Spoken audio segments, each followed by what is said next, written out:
নলহাটির পাথর খাদানে ধস, পাথর চাপা পড়ে 6 শ্রমিকের মৃত্যু হয়েছে এবং নিরাপত্তা নিয়ে প্রশ্ন উঠছে। ইতিমধ্যে যেটা জানা যাচ্ছে, খাদান মালিক তিনি ফেরার থানায় অভিযোগ দায়ের হয়েছে।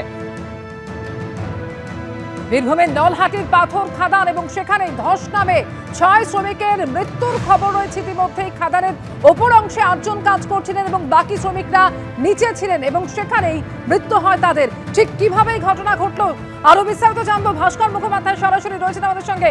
ভাস্কর, শ্রমিকরা পাথর খাদানের নিচে কাজ করতে নেমেছিলেন এবং সেই সময় বিস্ফোরক ঢোকানোর সময় এই ঘটনা, ঠিক কিভাবে মৃত্যু হলো 6 জনের? দেখো, স্থানীয় যারা বাসিন্দা তারা যেটা জানাচ্ছেন যে বিকাল 4টা থেকে 5টার মধ্যেই খাদানগুলিতে ব্লাস্ট করানো হয় এবং গতকাল ঠিক তারই প্রিপারেশন চলছিল।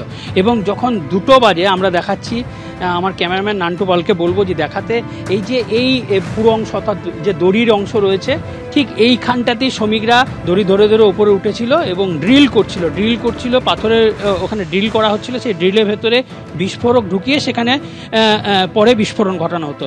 এবং এই ড্রিল যখন করছিল সেই সময় উপরে ছিল 8 জন শ্রমিক এবং নিচে ছিল আরও 6 জন শ্রমিক। তার মধ্যে 2 জন দুপাশে দাঁড়িয়ে ছিল।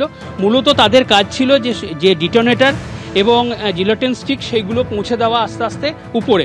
এবং সেই সমস্ত যখন প্রক্রিয়া চলছিল, হঠাৎ করেই পাথরের একটা অংশ সেখান থেকে খসে পড়ে এবং খসে পড়লেই এই উপরে যারা ছিল 8 জন তারা নিচেতে এসে পড়ে এবং নিচেতে যারা ছিল তারা কিন্তু খুব বেশি আহত না হলেও অল্প বিস্তর আহত হয়। এবং এই 8 জনের মধ্যে 6 জন মারা যায়, ঘটনাস্থলেই 6 জন মারা যায়। এখনও পর্যন্ত আরও 4 জন আহত হয়েছে। 4 জনের মধ্যে 2 জন ভর্তি রয়েছে বর্ধমান মেডিকেল কলেজ হাসপাতালে এবং 2 জন রয়েছে রামপুরহাট মেডিকেল কলেজ হাসপাতালে।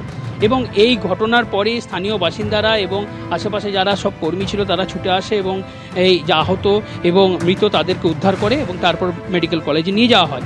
এবং যেটা স্থানীয়দের বক্তব্য হচ্ছে, যে ধরনের সেফটি মেজার্স দরকার এই ধরনের খাদান, এই যে গভীর খাদান, কয়েকশো মিটার গর্ত, সেই সব খাদানে কাজ করতে গেলে যে ধরনের নিরাপত্তা ব্যবস্থা থাকা দরকার এই খাদানগুলিতে কিন্তু সেই ধরনের নিরাপত্তা ব্যবস্থা নেই।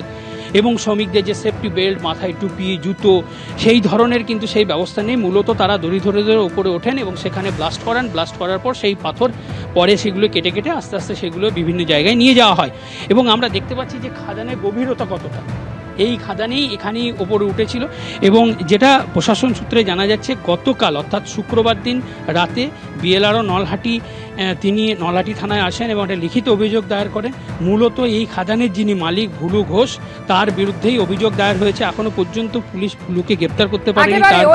পাথর খাদানের যিনি মালিক রয়েছেন তার বিরুদ্ধে অভিযোগ রয়েছে এবং স্বাভাবিকভাবে এই সমস্ত শ্রমিকরা যারা এভাবে গভীর পাথর খাদানে নেমে কাজ করছেন তাদের নিরাপত্তার কি বন্দোবস্ত থাকে সেটা নিয়েও প্রশ্ন উঠছে।